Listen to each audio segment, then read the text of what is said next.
Hace 40 años, un disco cambió el mapa musical en Chile. Se levantó la voz de una generación y llegó tan alto que aún hoy sigue resonando como el grito de una generación. Algo grande están haciendo en la década de los 80. En este podcast, Leo Honores recorre las 10 canciones de La Voz de los 80, el disco debut de Los Prisioneros, junto a sus exintegrantes. La voz de los 80.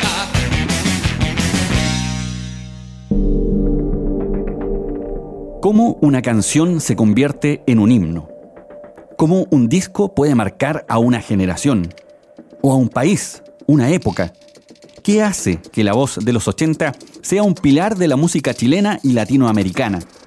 En este podcast nos sumergimos en el debut de Los Prisioneros.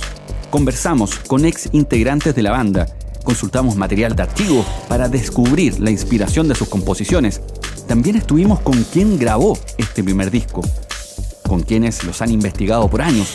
Pero antes de iniciar este ejercicio canción por canción, permíteme ubicarnos en el tiempo y espacio, en ese Chile de los años 80, un Chile en dictadura.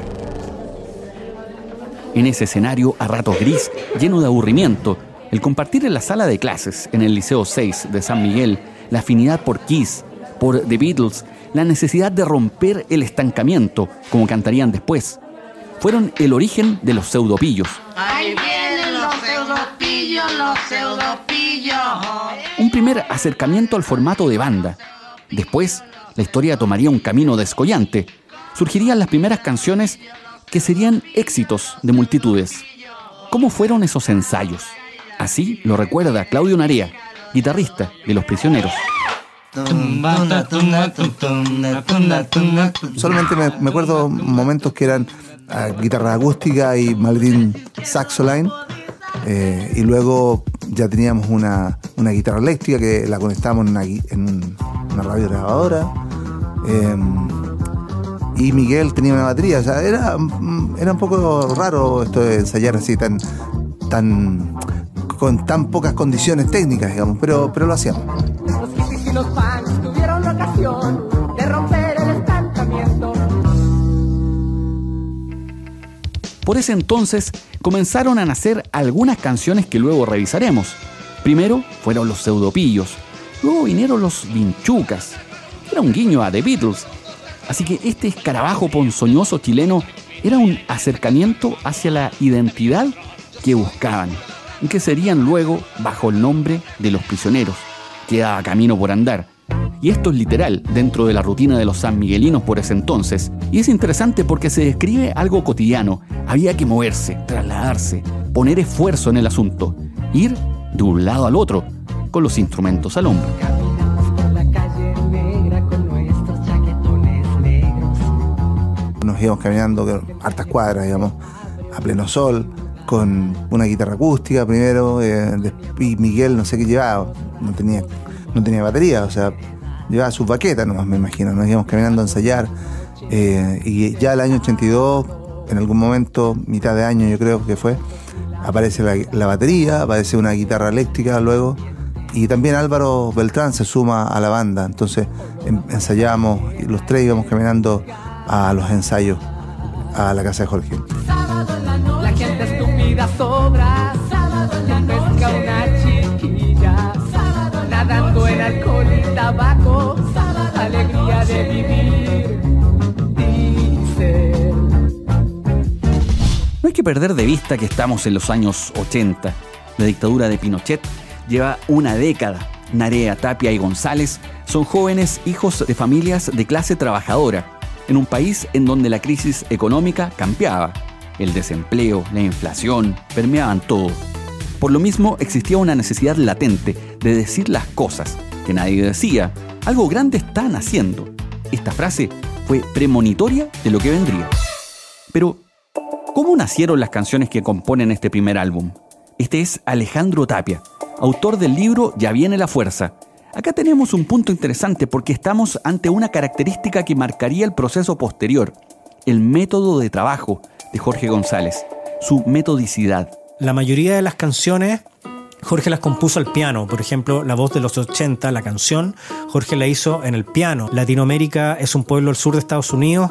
Jorge la compuso al piano el año 83, cuando ya era estudiante de licenciatura en música en la Universidad de Chile. Ocupaba como los tiempos libres y la sala que había con muchos pianos para hacer sus propias canciones. Entonces la dinámica era que Jorge hacía las canciones, Jorge hacía incluso los arreglos de las canciones, las letras, después se las mostraba a Claudio y Miguel, se juntaban los tres a ensayar y bueno, la canción quedaba lista para grabar un demo y después lista para entrar al estudio a grabarla como todos las hemos escuchado hasta hoy.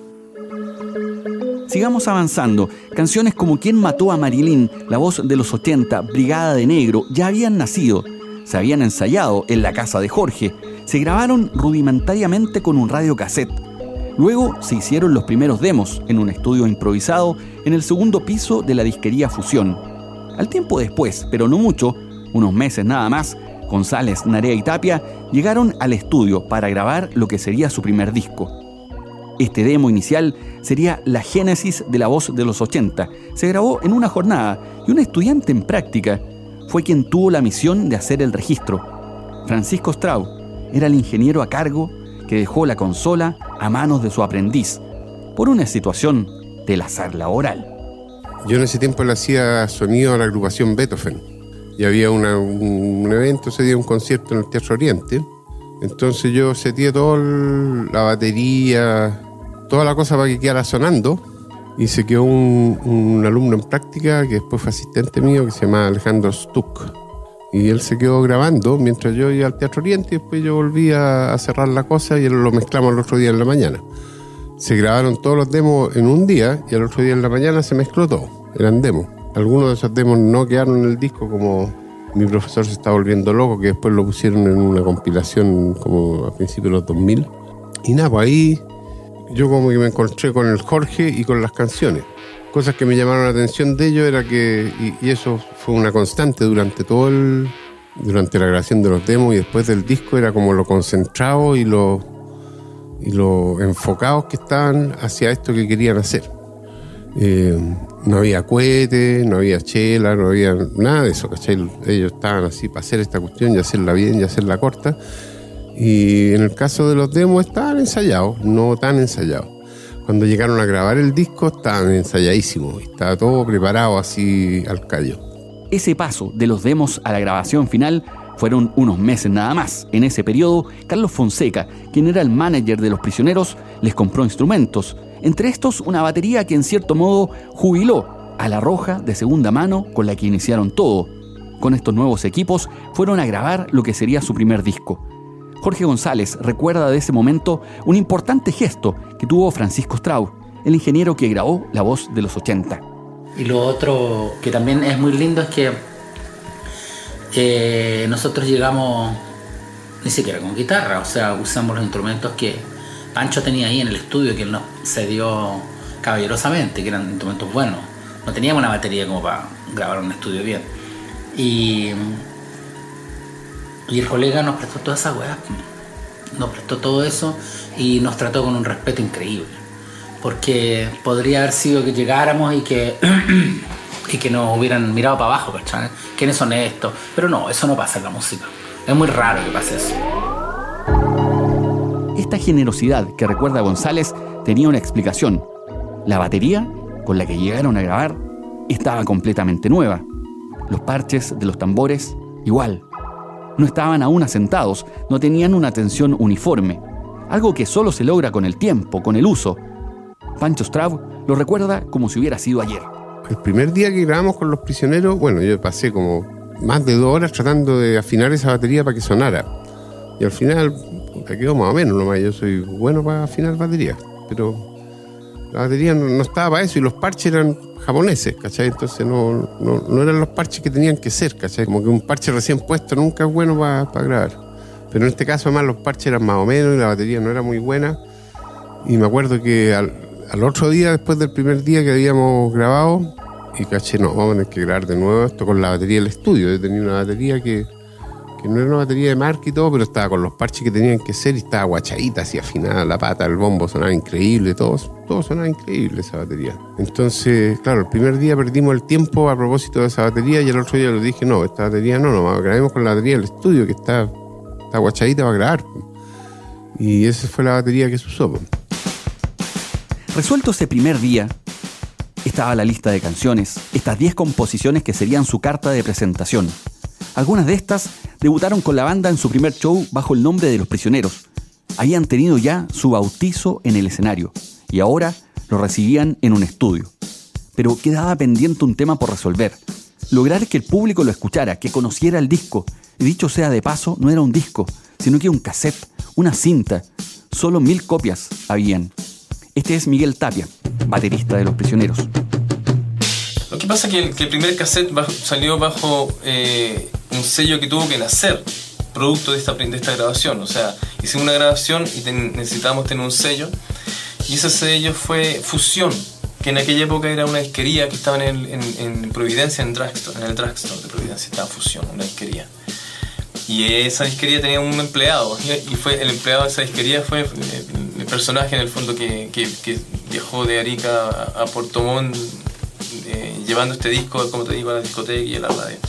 Pero fue como todo improvisado, o sea, fue una banda que nació con un concepto y una idea súper clara, que eran Los Prisioneros con estas canciones, y el resto se tuvo que ir armando en el camino, o sea, un sello, alguien que pudiera llevar distribuir este trabajo. Entonces todo fue como en ese momento fue a pulso.